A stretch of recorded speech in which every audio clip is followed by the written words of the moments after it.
Good morning all of you.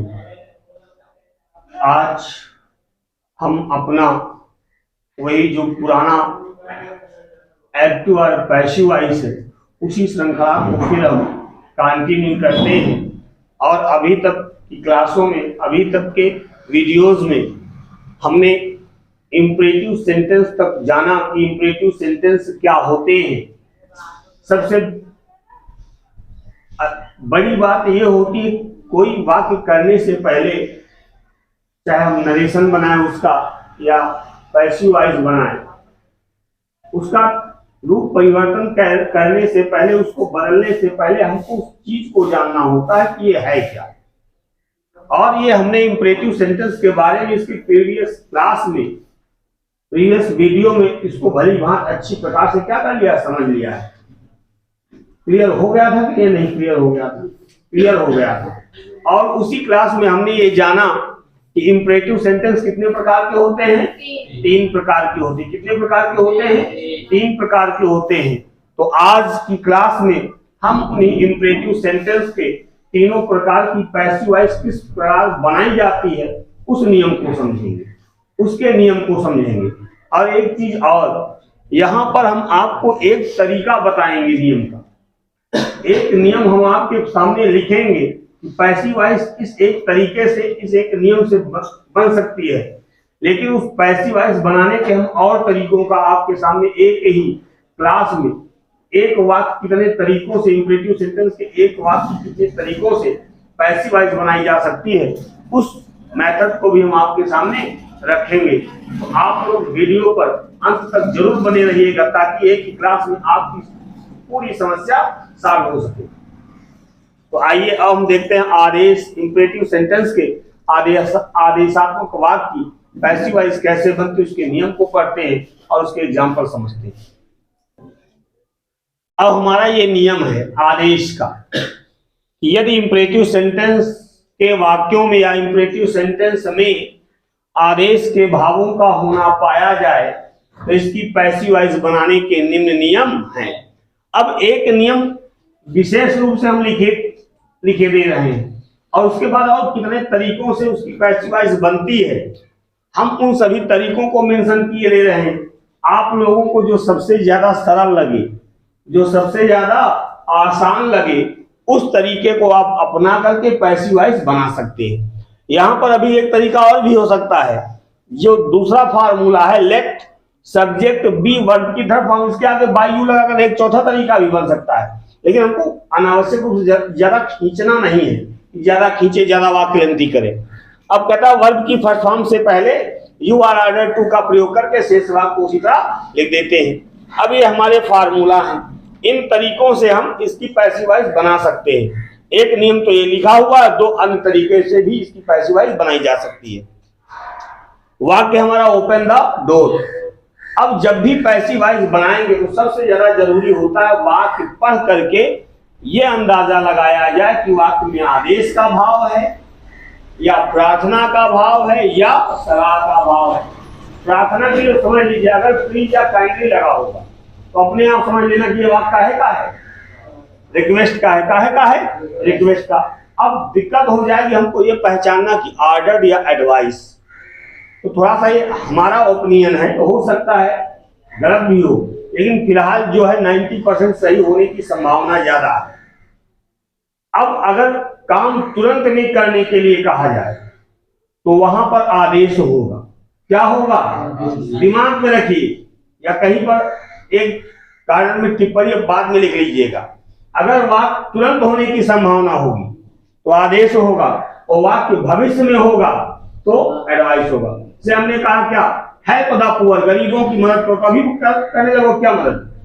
अभी करोगे मदद? हमने कहा ओबे द ट्रैफिक रूल्स, यातायात के नियम का पालन करो, तो क्लास में बैठकर पालन करोगे यातायात के नियम का। जब आप चलोगे इन फ्यूचर रोड पर तब आपको पालन करना। हमने कहा ओपन योर बुक, अपनी किताब खोलो, तो बाद में खोलोगे क्या? अभी तुरंत। तो जहां पर तुरंत होगा वहां पर आदेश पाया जाएगा, और जहां पर काम भविष्य में होना निश्चित है या भविष्य में होने की संभावना है वहां पर एडवाइस। क्लियर हो गई बात ना? अब कोई संकट नहीं बचेगी, एकदम पक्का। आइए ओपन द डोर, दरवाजा खोलो। अभी खोलेंगे बाद में, तो आदेश का भाव है कि प्रार्थना या सलाह काहे का आदेश का। तो नियम क्या है? पहला नियम देखिए, वर्ब की फर्स्ट फॉर्म और इंपरेटिव सेंटेंस शुरू कहां से होता है? और कर्ता सदैव क्या होता है? जो वाक्य में। अब देखिए नियम है कि वर्ब की फर्स्ट फॉर्म से पहले क्या लगा देंगे? यू आर ऑर्डर्ड तो हमने बस लगा दिया कि यू आर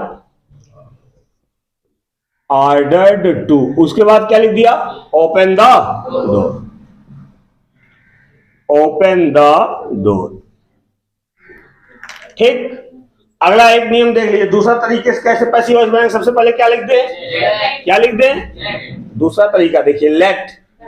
लेट के बाद सब्जेक्ट क्या है इस वाक्य में? द। भाई ऑब्जेक्ट द डोरे तो है, द डोर इधर है, कहां बदल जाएगा? सब्जेक्ट में क्या हो जाएगा? Late the door. और उसके बाद बी। इसमें से एक एक चीज ढूंढ लो, कैसे सही नहीं होगा, पूरा का पूरा सही होगा। नहीं समझ में आ रहा? लेट द डोर बी, उसके बाद वर्ब की थर्ड फॉर्म ओपन। कोई दिक्कत? तीसरा तरीका देख लीजिए, हम इसलिए बता रहे हैं कि मान लो हमने आपको ये तरीका पढ़ा दिया, ये दो तरीके आपने कहीं दूसरी जगह से देख लिए, कंफ्यूजन होगा कि ये सही है कि ये सही कि ये सही। तो तीनों एक साथ देख लो ना, कंफ्यूजन रह गए ना कंफ्यूजन, है ना? कि फिर जो जिसकी इच्छा हो जो उससे आप बनाइए, बस कोई दिक्कत नहीं। और तीनों सही होंगे, ये मत समझना कि ये ज्यादा सही होगा इसमें कम नंबर मिले, उसमें ना सब बराबर नंबर मिले। अगला क्या लिख दे? सबसे पहले सब्जेक्ट। सब्जेक्ट क्या बन जाएगा? द डोर बन गया, द डोर। उसके बाद शुड, शुड के बाद बी, बी के बाद वर्ब की थर्ड फॉर्म OPENED। या इसको ऐसे भी कर सकते हो, चाहे चौथा पांचवा तरीका और घसीट दे अभी कि let the door be opened by you, चौथा तरीका। पांचवा तरीका the door should be opened by you, पांचवा तरीका। तो अनावश्यक रूप से उसको बताना नहीं है। अब एक चीज और देखिए कि लेट वगैरह का प्रयोग उस कंडीशन में कर पाएंगे जब ऑब्जेक्ट लिखा होगा। क्या लिखा होगा? ऑब्जेक्ट लिखा होगा। अगर ऑब्जेक्ट नहीं लिखा होगा तो लेट वगैरह से कतई पैसिव वॉइस बन ही नहीं पाएगी। जैसे हमने कहा, क्या एक एग्जांपल देखिए, हमने कह दिया क्या? Stand up. हमने क्या कहा? Stand up. या हमने कहा सिट डाउन, तो तुरंत स्टैंड अप या तुरंत सिट डाउन की बात होगी ना, है? तो आदेश का भाव आएगा कि नहीं आएगा? अब कहा जाए इसका लेट से बनाओ। ये नियम तो कहीं पर दिए नहीं कि यू आर ऑर्डर्ड टू भी लगा देते, खाली लेट दे रहा है, शुड दे रहा है। अब बनाओ, लेट लगाओ इसको, फिर से बनाओ, सब्जेक्ट शुड भी बनाओ इसको। सब्जेक्ट क्या बनेगा? अब क्या बन जाएगा? तो यहां पर इस कंडीशन में जब आदेशात्मक इंपेरेटिव सेंटेंस के वाक्य हों, ऑब्जेक्ट ना दिया हो, तो सिर्फ और सिर्फ एक ही नियम हमारे पास बनता है, बचता है। कौन सा? इस तरीके से ही पैसिव वॉइस बनेगी। इसकी पैसिव वॉइस क्या हो जाएगी? क्लियर हो गई बात? कहीं दिक्कत है? आप बताइए। तो इसकी पैसिव वॉइस हमारी बन जाएगी you are ordered to stand up. आप लोगों को आपके स्टैंडर्ड से ऐसी ऐसी पैसिव वॉइस बता देंगे, उसको सिर्फ नोट किए रहिएगा, भविष्य में आपके लिए बहुत ज्यादा लाभदायक होगा। इसको जल्दी से नोट कीजिए। उसके बाद नेक्स्ट अगला रूल,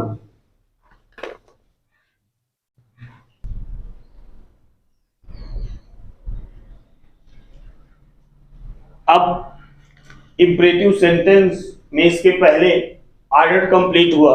अब दूसरे नंबर पर हमारा एडवाइस, सलाह, कि अगर इंपरेटिव सेंटेंस के वाक्यों में सलाह के भावों का होना पाया जाए तो जब हम इनकी पैसिव वॉइस बनाएंगे तो इनकी पैसिव वॉइस किस प्रकार बनाएंगे। अब आइए इसके नियम को और इसके एग्जाम्पल को समझते हैं। नियम क्या है? यदि इंपरेटिव सेंटेंस में सलाह के भावों का होना पाया जाए, किस चीज के भाव आ जाए? सलाह के भाव आए, तो ऐसे वाक्यों की पैसिव वॉइस बनाने के नियम है या निम्न तरीके हैं। अब देखिए करेंगे क्या, इसमें भी कुछ नहीं करना है। एक तरीका हम लिखे दे रहे हैं, उसके नियम लिख दिए गए हैं, लेकिन ये कितने तरीकों से इसकी पैसिव वॉइस बनती है उनको भी यहां पर बताया जा रहा है। पहला तरीका है कि क्रिया से पहले क्या लग जाएगा? You are advised to. Advice और एडवाइज में ध्यान रखना, यू आर एडवाइज्ड टू का प्रयोग करके शेष वाक्य को उसी तरह लिख देते हैं। एक तरीका तो ये है, और उसके बाद अन्य दो तरीके हैं, लेट का प्रयोग करके या शुड बी का प्रयोग करके। वाक्य हमारा हेल्प द नीडी, वाक्य क्या है हमारा, गरीबों की सारी जरूरतमंदों की सहायता करो। तो काहे का भाव आ रहा, आदेश का भी सलाह। कैसे जान गए कि जो काम हो करने के लिए यहाँ पर कहा जा रहा है वो आज से ही नहीं कहा जा रहा, भविष्य में, और तुरंत आपको करना भी नहीं है। यहाँ पर काम तुरंत नहीं हो पाएगा। आप क्लास में तुरंत गरीबों की मदद कर लो, क्या यहाँ कौन है, किसकी मदद करो?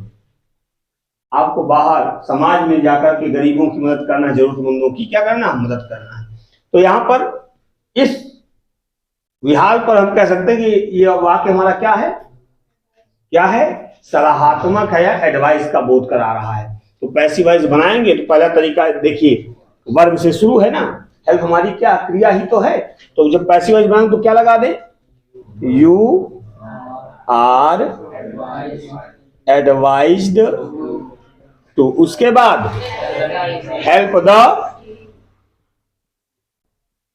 The needy. एक तरीका ये है। दूसरा तरीका ये भी हो सकता है, सबसे पहले क्या लिख दे, क्या लिख दे, लेट, उसके बाद द नीडी, उसके बाद हेल्प।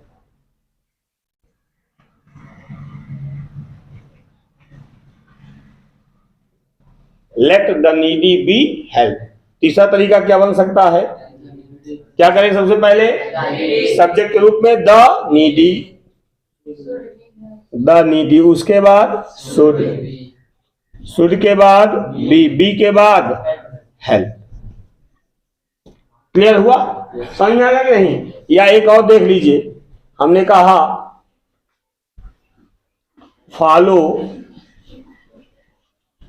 The traffic rules. अब अच्छा ये बताओ इसमें सरल कौन सा है, पहला वाला, दूसरा वाला, तीसरा वाला? पहला वाला है ना।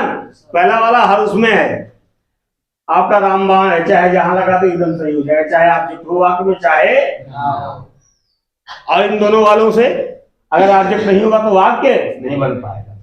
कहता है फॉलो द ट्रैफिक रूल्स, यातायात के नियम का क्या करो, पालन करो। तो कैसे बनेगा, सबसे पहले तरीका क्या हो जाएगा, क्या भाई, सलाह का बोध हो रहा है ना, तो हो जाएगा यू आर, भाई ये क्रिया, इस क्रिया से पहले खाली हमको यू आर एडवाइज टू लगा देना है। तो you are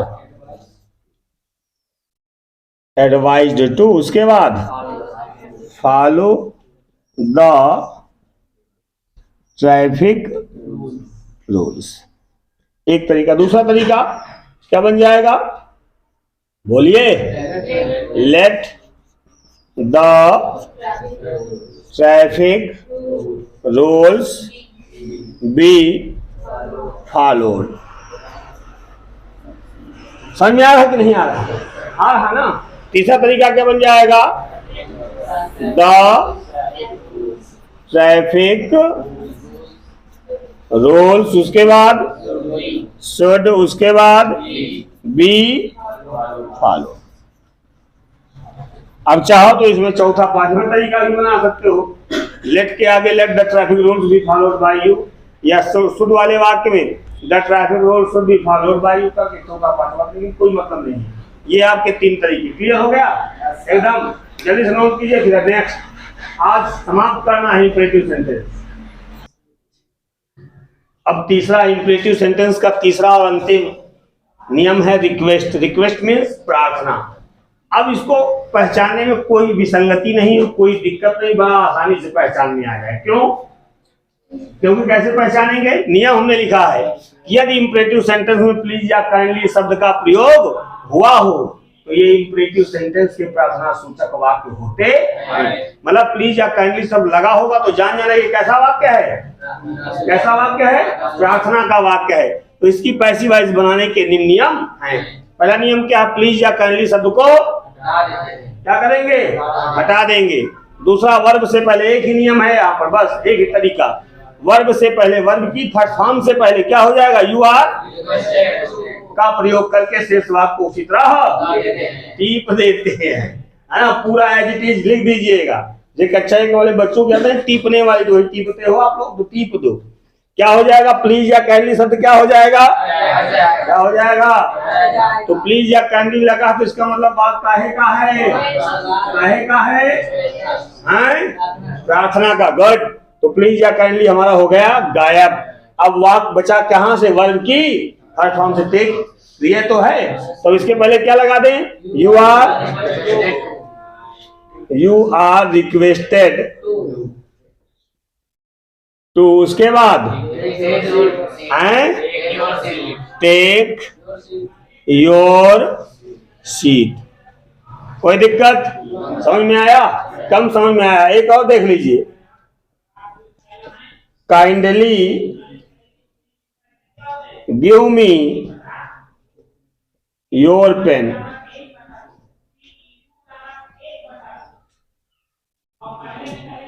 kindly give me your pen, कृपया मुझे अपना पेन दो, कृपया मुझे अपना पेन दो। अब किसी से कोई सामान मांगो तो क्या है? ऐसे क्या कैसे बोलो? क्या उसको आप दिखाओगे? डंडा लेके मांगोगे ना?